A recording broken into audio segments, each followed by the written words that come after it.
Bhagavate Vasudevaya. Reading from Srimad Bhagavad Gita, original. Chapter number 4, text number 1. Knowledge beyond the mind and senses. In other words, Jnana Yoga. Lord Sri Krishna explained about the Karma Yoga and its implications. As every citizen is free to act, the government is not responsible for anyone's individual actions. Even though they declare themselves and rest of the members are free, independent, but anyone, including themselves, commit any kinds of violence or not following the government orders or laws, they will be punished. So, the government, which seems to be impersonal, but the laws still work. Who created the laws? The government officials. Because the officials keep changing every then and there, the laws and orders stay there intact. Similarly, the material nature is the governing principle for the Supreme Personality of Godhead, Lord Sri Krishna. Even though we see the material nature is acting automatically, because it was programmed by the Lord, it is under His control. Exactly like the government is under the control of the President of the nation, Prime Minister of the nation. Though Prime Minister and President changes, but that is not the case with the material nature and God. God is never going to change, nor the activities of the material nature. So, Lord, though He has given independence to all His children, He is not directly responsible for His children's activities, because they do whimsical activities that is not instructed by the Lord. Therefore, the Lord doesn't take responsibility. So the problem with the Karma Yoga is we do whimsical activities and expect good results. And in the material world, everything good or bad is simply superficial. And what we enjoy and suffer is relative happiness and miseries. The senses are depend on the sense objects for its enjoyment. The senses and mind are depend on other people's cooperation and inputs and supplies. So, in material life, there is no independent soul's enjoyment. Everything is relative, depend on either other objects or personalities. So the problem with the Karma Yoga, because we have taken shelter of the material sense objects and offering the rewards to the Supreme Person, it may be nice. The problem with the Karma Yoga, that we do all kinds of activities for our economic development and give little bit fruits to the Supreme Person. It may be good or better than a person who never gives anything to the Supreme Lord. In that aspect, it may be good, but it is not the ultimate yoga. It is only the beginning. The defect in Karma Yoga, that every actions will have its equal and opposite reactions. Even if you do bad in the name of God, that action will be punishable. Just like government officials, in the name of Prime Minister or President, go and commit any kind of illegal activities are punishable. So therefore, there are chances in Karma Yoga one can again fall into the old situation. So therefore, after Karma Yoga, Lord Krishna explains Jnana Yoga. If we see the objects of the world in its right perspective manner, then we can use the objects rightly. For example, if we have a microphone, and if you do not know how to use that microphone, because we do not have the jnana about that microphone, then we may misplace that or misuse that. So Jnana Yoga means that you need to know how this material world originated and working under the direction of the Lord. We need to enter into that platform to understand the Creator, creation, created beings, created objects as they are. Srila Bhaktivinoda Thakur says, Jadavidya Mayare Vaibhava. The schools and colleges and universities education is Jadavidya. Jadavidya means the objects that have no life. Studying about the lifeless objects is called Jadavidya. Mayare Vaibhava. Jadavidya is the opulence of the Maya, illusion.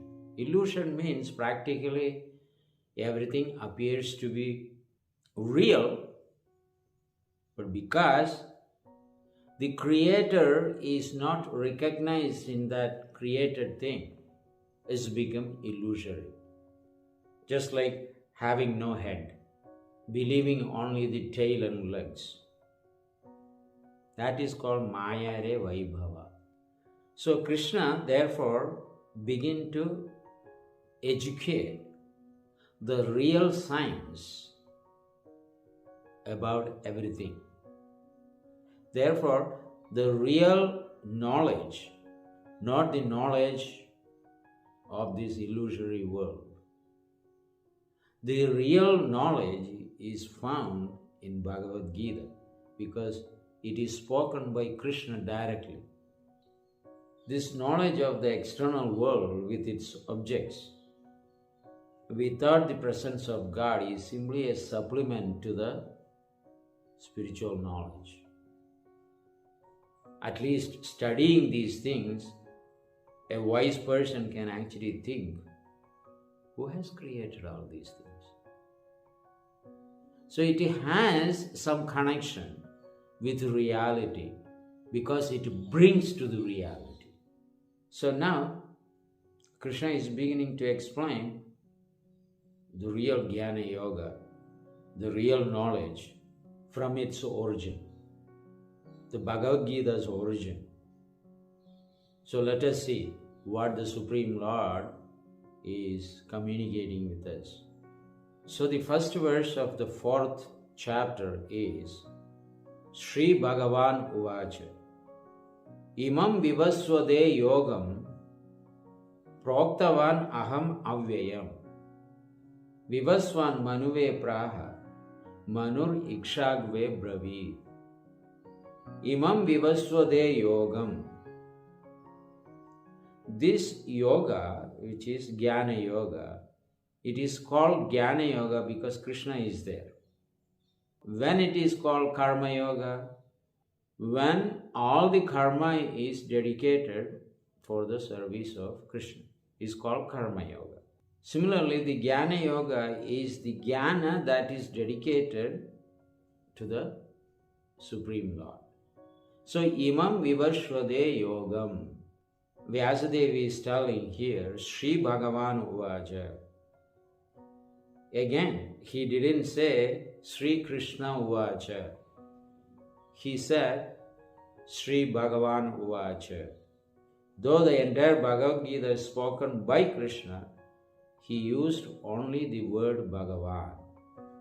So the Supreme Majestic Personality of Godhead said, this imperishable science, imam vivasvade yogam proktavan aham avyayam. Avyayam means imperishable. Proktavan means I have told. To whom? To the sun god Vivaswan. Imam Vivasvade. Vivaswan Manave Praha. Thereafter, Vivaswan spoke to Manu, Vaivashada Manu. Thereafter, Vaivashada Manu gave to Ikshwaku. In that dynasty, Lord Ramachandra appeared. So this is the starting of Bhagavad Gita. Bhagavad Gita was not just 5,000 years old. It was the oldest text. 125 million years ago, Krishna spoke this Bhagavad Gita to sun god Vivaswan when the Lord appeared in the sun planet. So here, this is also very clear that the sun planet is not devoid of living entities. There is a president. When we talk about president, there are also citizens. If president can actually stay there, citizens also can stay there. Citizens means what? They are subordinate, but they are also the same quality of president. President and citizen qualitatively one. President may have little extra power. Similarly, sun god, sun planet, citizens are all there. So the Lord is saying, I have given the knowledge of Bhagavad Gita to sun god Vivaswan when I was in sun planet. So though it is a fiery planet, but their bodily element predominantly is fire. If you have a fire body, you can enter into the fire because you don't feel any heat. So they all have the fiery body. The heavenly planet begins from sun planet. Then thereafter moon. Sun planet is 8 lakhs miles away from the earth planet. And from the sun planet, another 8 lakhs miles is the moon planet. 100,000 yojana. 1 yojana is equal to 8 miles. That means our moon expedition by these modern, limited, ignorant scientists and philosophers is simply a fake. Why?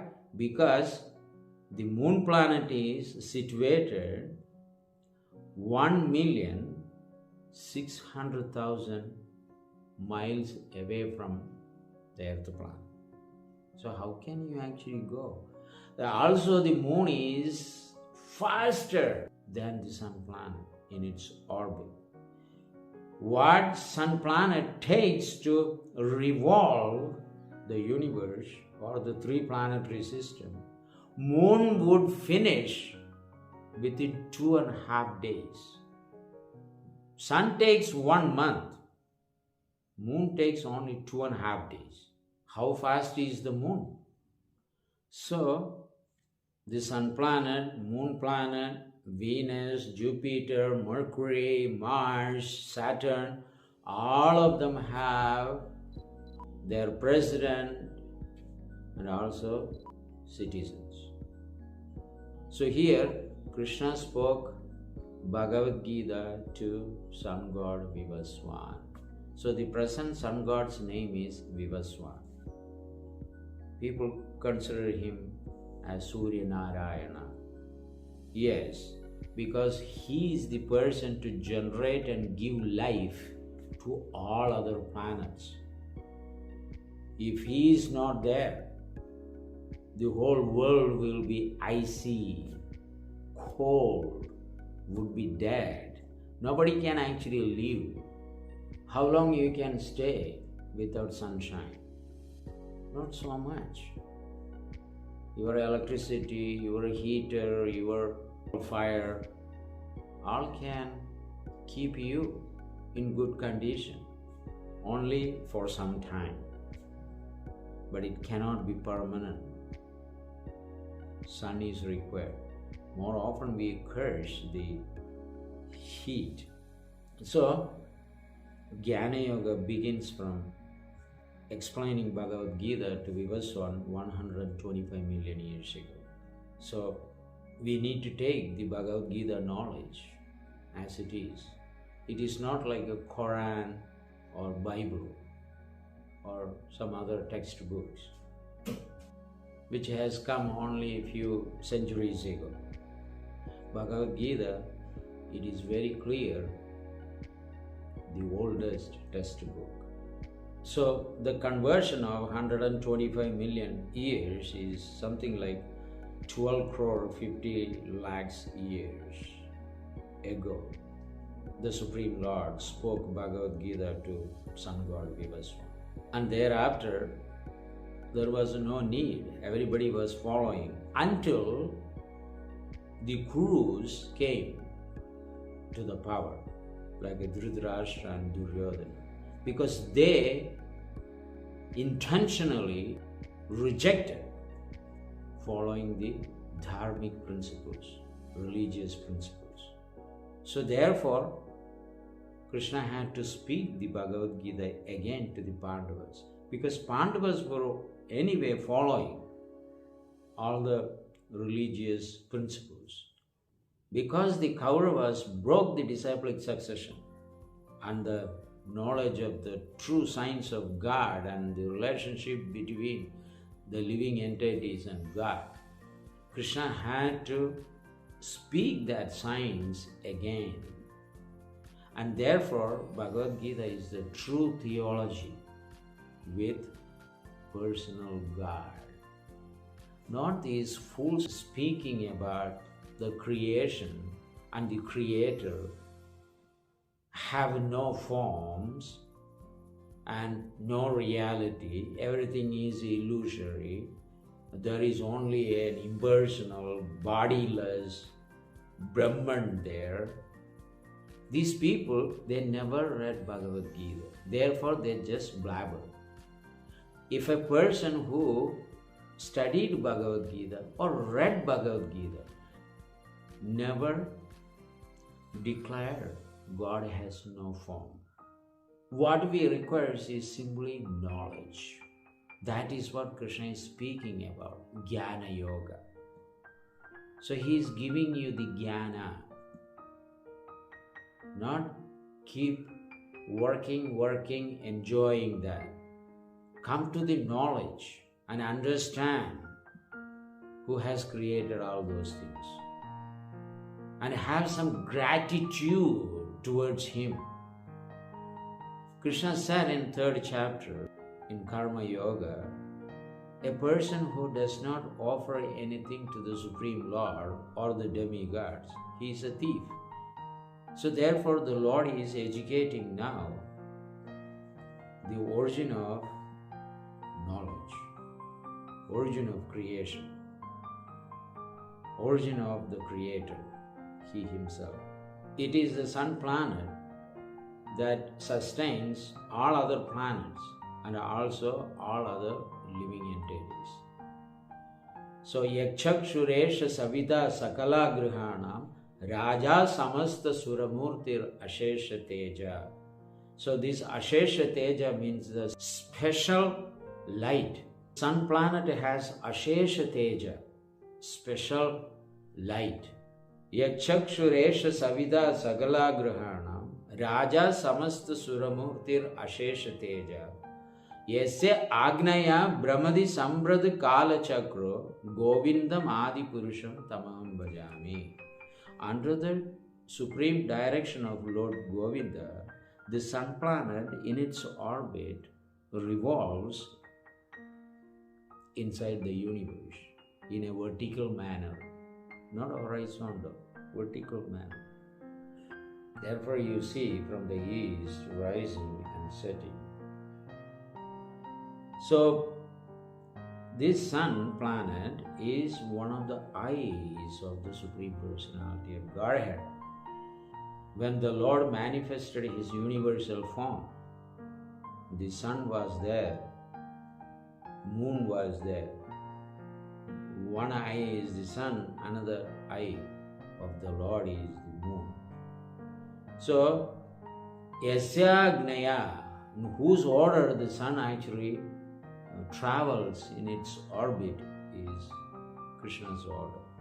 So therefore, the sun planet is very important to the Supreme Lord. All the presidents of the planets are not Brahmanas. They are all Kshatriyas. Vivasavan was also a Kshatriya, and Arjuna was also a Kshatriya. And the Lord preferred to impart the science of God to the Kshatriyas. Why? Because they are the ruling class. After comprehending the science of God, they can impart to their citizens because they are the rulers. So, simply don't be under false notion only Brahmanas can actually study Bhagavad Gita or Vaishnavas only can study Bhagavad Gita. It is the Kshatriyas who should read and impart this knowledge to the citizens. Otherwise, what happens? What is happening now? Murders, rape, wars, killing animals as well as human beings. And how much the government tried to control again and again. The revolutions are actually taking place in different places. Why? Because we haven't given them the jnana.